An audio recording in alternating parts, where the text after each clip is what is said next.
this EFF-CoP podcast, part of the European project focused on strengthening collaboration between research and industry in the field of food fraud prevention and detection.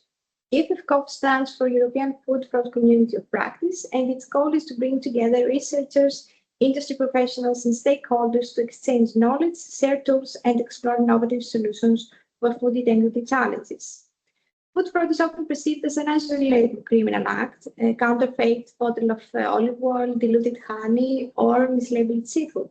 Yet, behind these incidents lies a much bigger story about global trade, complex supply chains, economic incentives, and ultimately trust.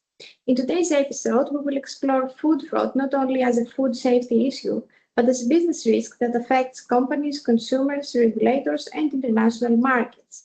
My name is Anastasia Vlachou from REZOS Brands, and I will be your moderator in today's discussion. I'm delighted to be joined by two experts offering complementary perspectives. Joining us from Deloitte is Constantinos Kritiotis, an assistant manager at Deloitte Cyprus Innovation and Entrepreneurship Center.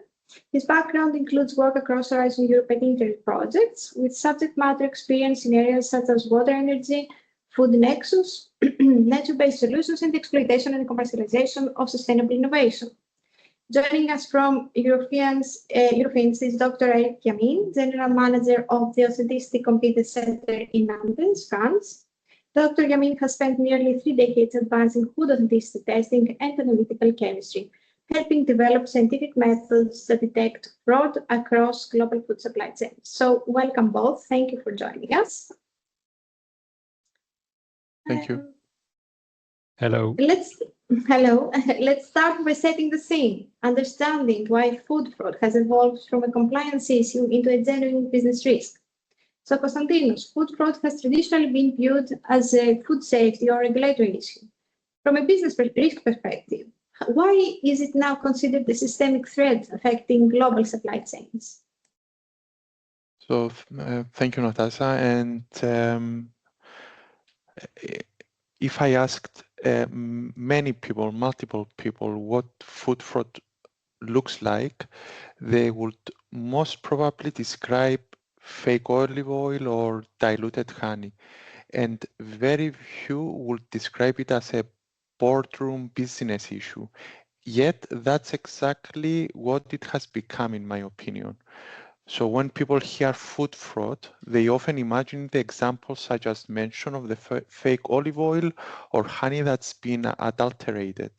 Those examples are, of course, real, but they are really just the visible symptoms of a much bigger issue. At its core, food fraud is an economic crime. It happens when someone sees an opportunity to make more money by exploiting weaknesses in the supply chain. And today's supply chains are unlike anything we've seen before. A single food product may pass through multiple countries, different suppliers, processors and distributors before it even reaches the consumer. And every additional step creates another point where information, documentation, or even the product itself can be manipulated. And it's like a relay race. If one participant in the race messes up, then it's most probably downhill from there. And that's why businesses increasingly see food fraud not simply as a compliance issue, but as an enterprise risk. And if fraud enters your supply chain, the consequences go far beyond the value of the affected product. You may face product recalls, contractual disputes, regulatory investigations, reputational damage, and perhaps most importantly, a loss of consumer trust. And trust should be key in food fraud discussions. And we've seen organizations invest heavily in cybersecurity, for example, to protect digital assets, yet sometimes underestimate risks within their physical supply chains. In many ways, food fraud is a supply chain integrity challenge. And the question no longer becomes if my product is authentic, but it also becomes, can I confidently demonstrate that it is authentic? And that's precisely why initiatives like the EFF-CoP projects are so valuable because they bring together researchers, businesses, laboratories, and regulators together to solve this very important challenge. Thank you, Constantinos. And building on that, how does food fraud connect with broader business challenges such as geopolitical uncertainty, inflation, supply shortages, and increasing complexity in global sourcing?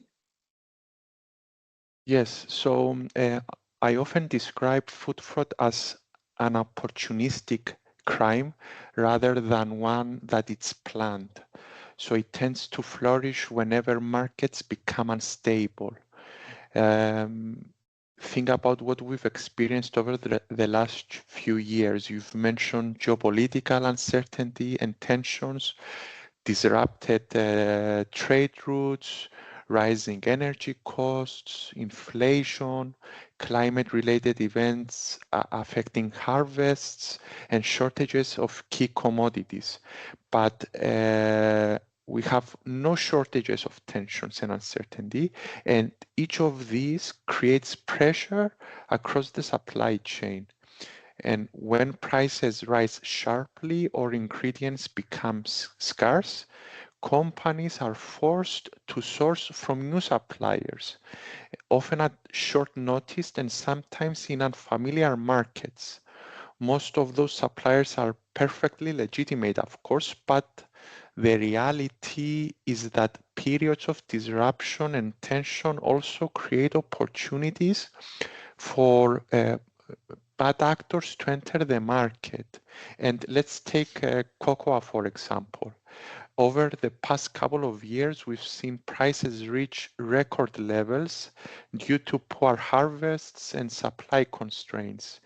Whenever a commodity becomes significantly more valuable, the incentive for fraud inevitably increases. And that creates a strong financial incentive for someone to dilute or mislabel a product in order to maximize profit. And the same goes for olive oil, honey, spices, vanilla, coffee, or even seafood. The commodity changes, but the economic logic remains the same. What's important is that these risks do not exist in isolation. So geopolitical uncertainty, climate impacts, inflation, and increasingly global supply chains all reinforce one another. That's why organizations can no longer treat food fraud as an issue for quality assurance alone. It has become part of a broader enterprise resilience and supply chain risk management. In many ways, food fraud has become an indicator of how resilient or vulnerable a supply chain really is. And Deloitte's own work in this area has consistently highlighted that market volatility and supply chain disruption increase fraud exposure, making governance, transparency, and supplier oversight more critical than ever. Thank you. Now let's dive first into where these risks actually originate within global supply chains and what are the main points of vulnerability that companies should monitor within today's global food supply chains, and where do organizations often underestimate this exposure, Constantinos? So again, when people ask where food fraud happens, they often expect a simple answer as a particular country or point fingers at the supplier or a stage in the supply chain. But in reality, vulnerability is much less about geography and much more about visibility. The greatest risks tend to emerge whenever transparency is reduced. Every additional intermediary, every last-minute supplier change, every manual transfer of information, and every gap in traceability creates another opportunity for something to go unnoticed. In my view, organizations often underestimate two things. First of all, is how well they actually know their extended supply chain. So most companies have a good understanding of their direct suppliers, but far less visibility beyond that, yet fraud often occurs several tiers upstream, where oversight is weaker and commercial pressures can be greater. And second is the assumption that long-standing relationships automatically reduce risk. Trust, again, is incredibly valuable, but of course it shouldn't replace verification. Even reliable suppliers can face unexpected pressures, whether that's a poor harvest or the geopolitical disruptions that we've said before, rising costs, and these pressures can cascade through the supply chain. And that's why leading organizations are shifting from periodic supply check to continuous risk monitoring, and they are combining supplier due diligence with horizon scanning, data analytics, laboratory testing, traceability technologies, and stronger collaboration across the value chain. Ultimately, resilience isn't about assuming every supplier is dishonest. It's about designing a system where authenticity can be demonstrated, risks can be identified early, and trust is supported by evidence rather than assumptions. Thank you. Eric, based on Eurofins' experience in authenticity testing and analytical investigations, which food categories or commodities currently present the greatest authenticity challenges? Hello. Well, I think all matrices are potentially concerned, from the very expensive one, if we think about champagne or caviar, to the cheapest, meaning, for example, low price wine or vinegar.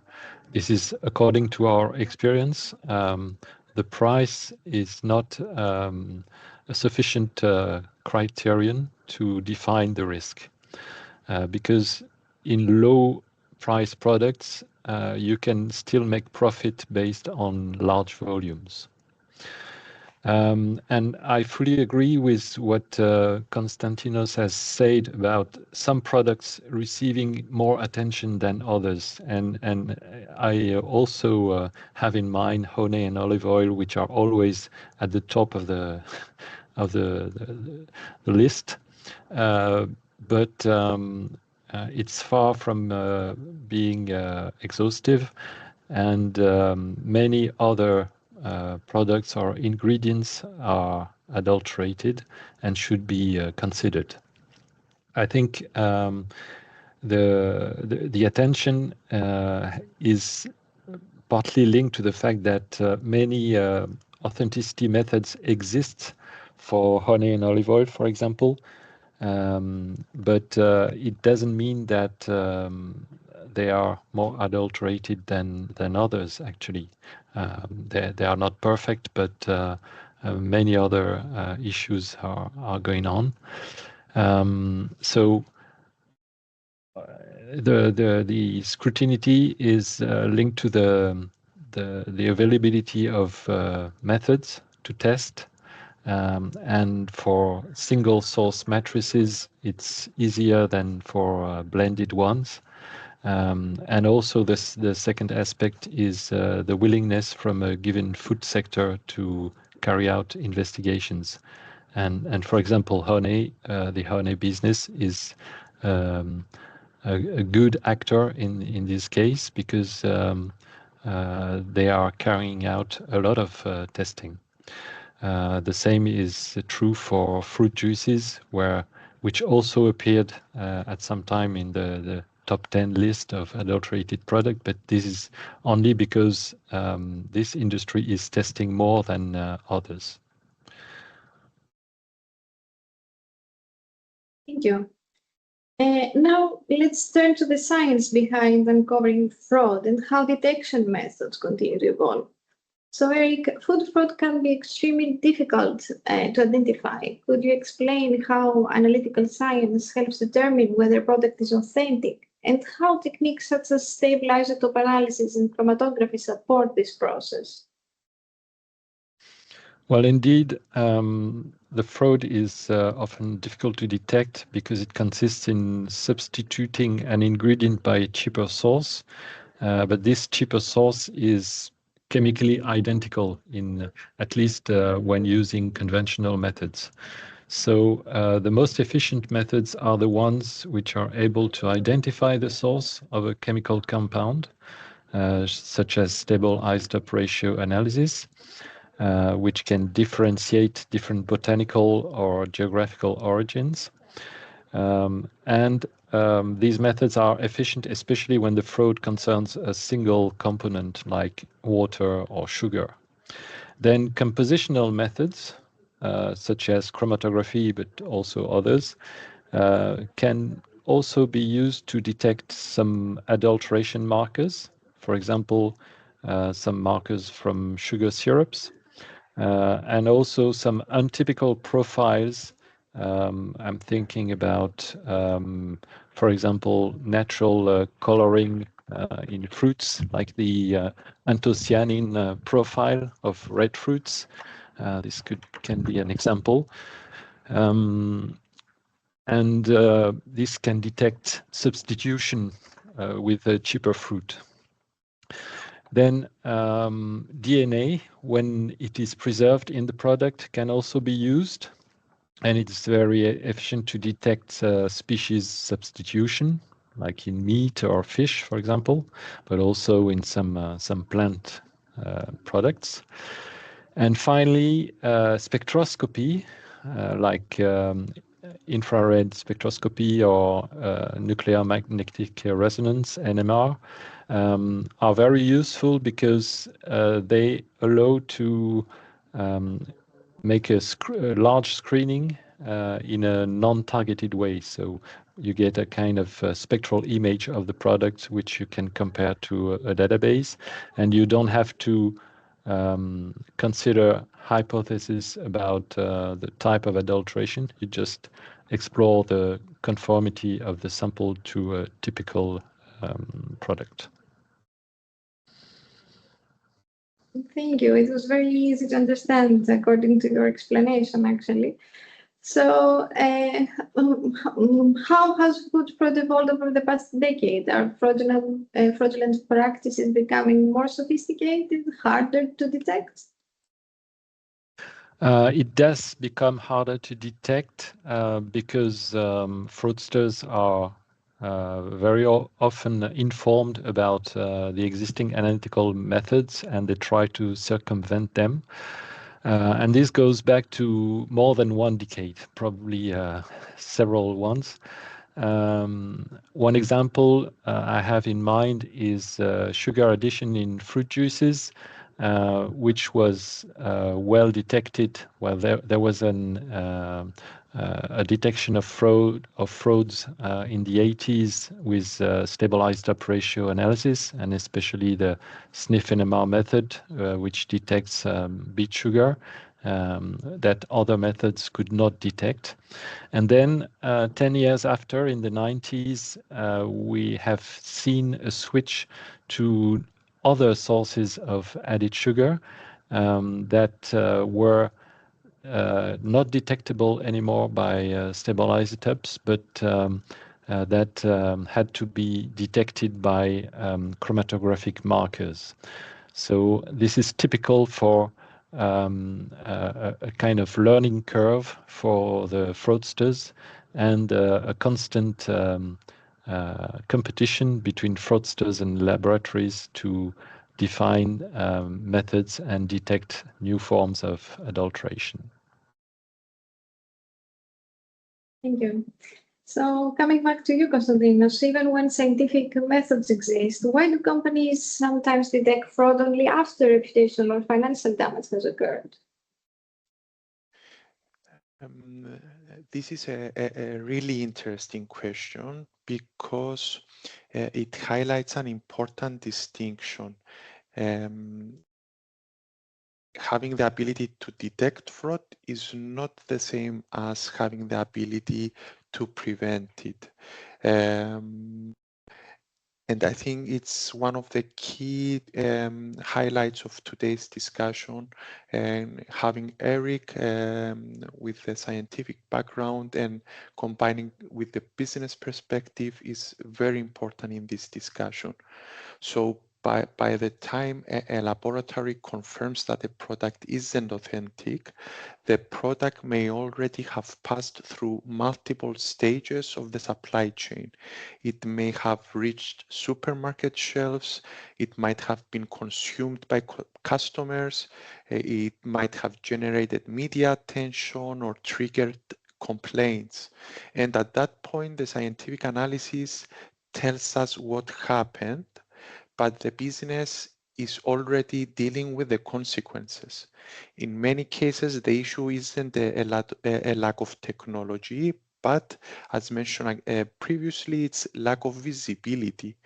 Companies often focus on testing the product itself, but not enough on continuously monitoring the conditions that make fraud more likely in the first place. For example, a sudden spike in the price of raw materials, an unexpected supplier change, a poor harvest, or a disruption to international trade should all be treated as early warning signals. These events do not necessarily mean, of course, that fraud has occurred, but they significantly increase the level of risk. Another challenge is that many organizations still approach food fraud as a quality issue rather than a strategic business risk. Responsibility may sit with quality assurance or compliance teams, while procurement, operations, legal, and executive leadership are looking at the issue from different perspectives. Fruit doesn't respect organizational boundaries, so neither should the response to this.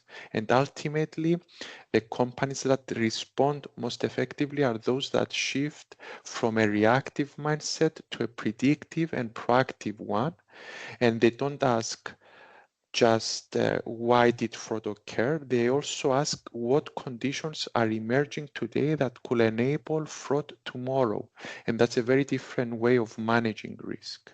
And it's where good governance, better data, and cross-functional collaboration are essential, just as essential as the scientific testing. Thank you. So with detection covered, let's explore how businesses can build lasting resilience and trust into their supply chains. So Constantinos, how can companies better integrate food fraud intelligence into their enterprise risk management strategies?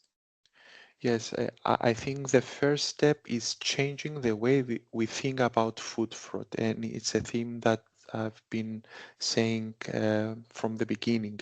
So if we see it purely as a quality assurance issue, then we'll naturally limit the response to inspections and laboratory testing. But if we recognize it as an enterprise risk, as mentioned at the beginning of the discussion, the conversation will change completely. Food fraud should be managed in the same way organizations manage cybersecurity. For example, so we'll never expect cybersecurity to rely only on investigating a hack after it happened. We invest in prevention, monitoring, and early warning systems, and food fraud deserves exactly the same mindset. That means bringing together information from across the business. Procurement teams may identify unusual changes in supplier behavior.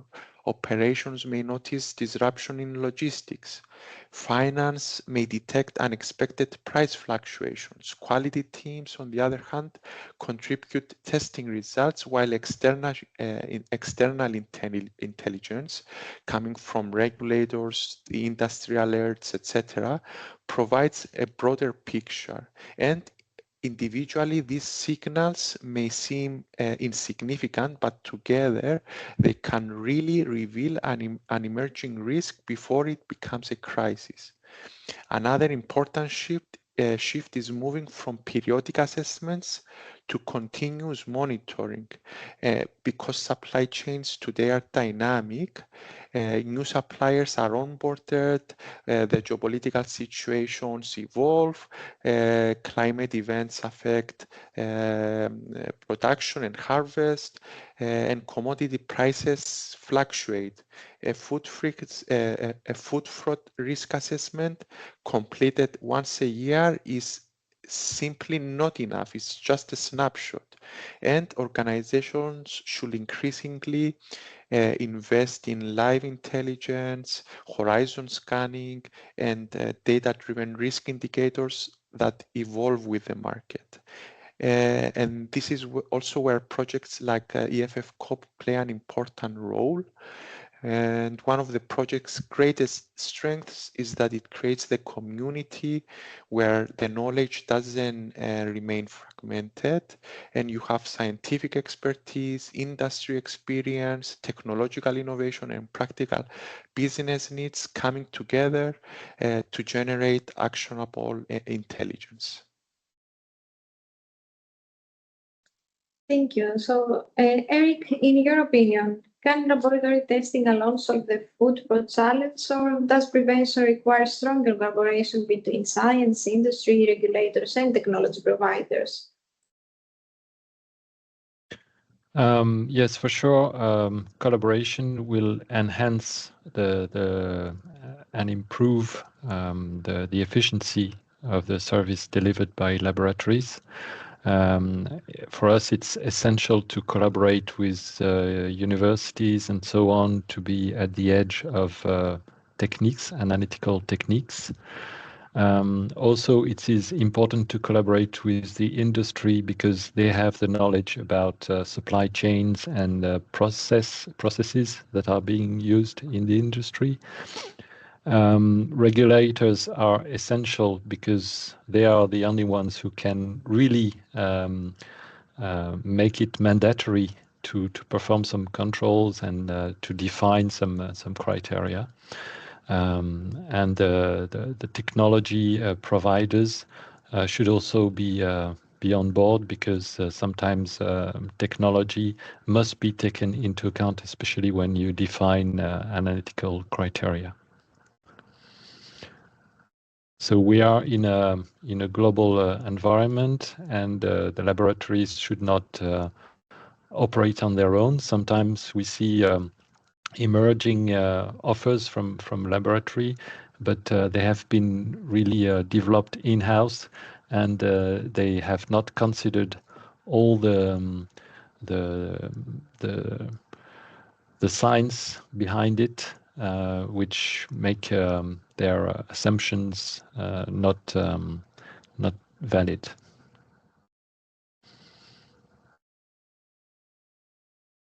Thank you. Of course, in many aspects, collaboration is the best answer. Constantinos, coming back to you, you mentioned a lot the trust. Trust has become a strategic asset for businesses. What does a truly resilient and trust-based food supply chain look like in practice? I really like this question because it shifts the conversation from preventing fraud to building confidence. And I think that's an important distinction. And the ultimate goal isn't simply to catch fraudsters, but it's to create supply chains where fraud becomes much harder to commit in the first place.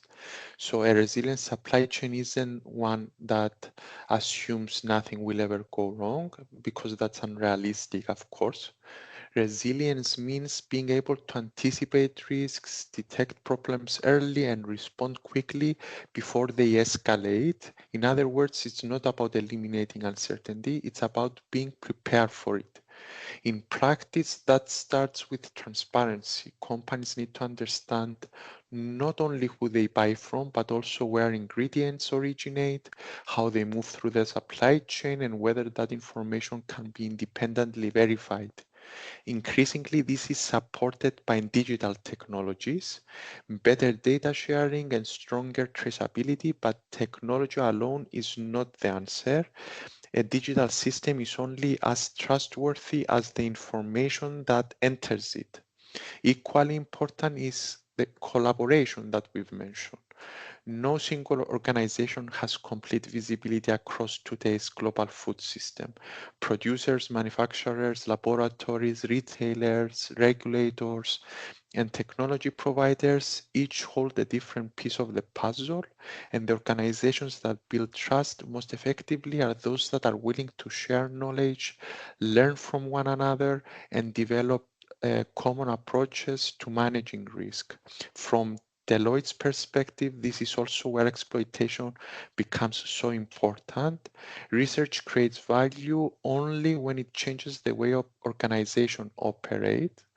And within the project, the EFF-CoP project, our role is to help ensure that the outputs, whether they are good practice recommendations, educational resources, or innovative tools, are translated into solutions that businesses can realistically implement and continue using long in the future. And that's how similar projects can create lasting impact, not by producing reports, but by ultimately changing behaviors. So if I had to describe a truly trust-based supply chain in one sentence, I'd say that it's a supply chain where trust is earned through transparency, supported by evidence, and strengthened through collaboration. Thank you.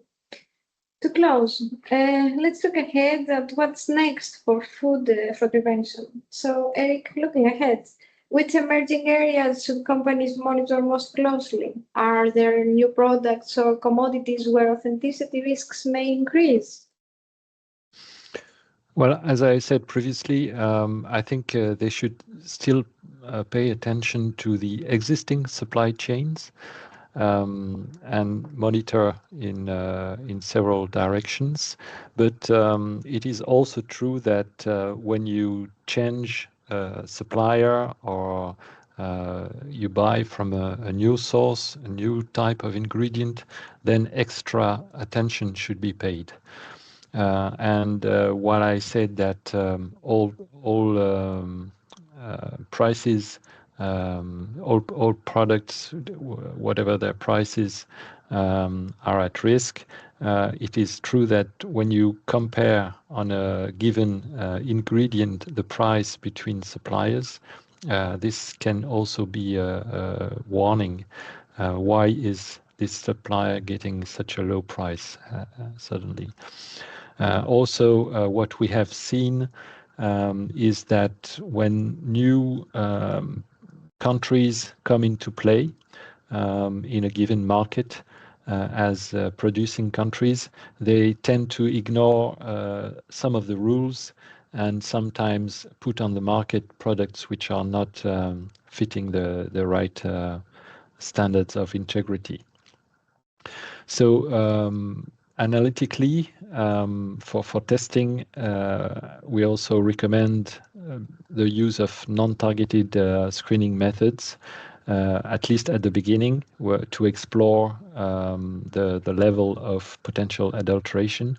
This is very useful when you have no idea about the type of fraud which could be going on. Thank you. As a closing question to both, if you could identify one essential action that businesses should take today to reduce food fraud risks and strengthen trust, what would it be? Constantinos, can you answer first? Yes, sure. So if I had to leave businesses with one message today, it will be to not wait for proof of fraud before they start managing risk. And the most resilient organizations won't be the ones that react fastest to food fraud. They'll be the ones that make fraud the hardest to happen in the first place by combining transparency, collaboration, and informed decision making. And ultimately, that's what trust is. It's not something that you can just claim. At the end of the day, consumers may never see your risk management framework or your laboratory reports, but they experience the outcome every time they choose the product. That's why protecting authenticity isn't just about preventing fraud, but it's about protecting the trust that keeps people coming back. Thank you, Constantinos. Eric, the same question from you. From your perspective, what would be one essential action? Well, I think the food industry should be aware of the fraud risk and should use all available tools to mitigate them, including testing, which is my plate, but also supply chain mapping and auditing. So to get a broad view and a broad control of what could be going on. As Constantinos said, this has cost, but is vital to the existence of the business. I mean, fraud can destroy a business. And conversely, if you think about some labels about traceability and so on, this can be used as a marketing advantage. So you would not use in detail the information from the reports you're getting from the labs, but maybe advertise the fact that you're putting a large range of controls.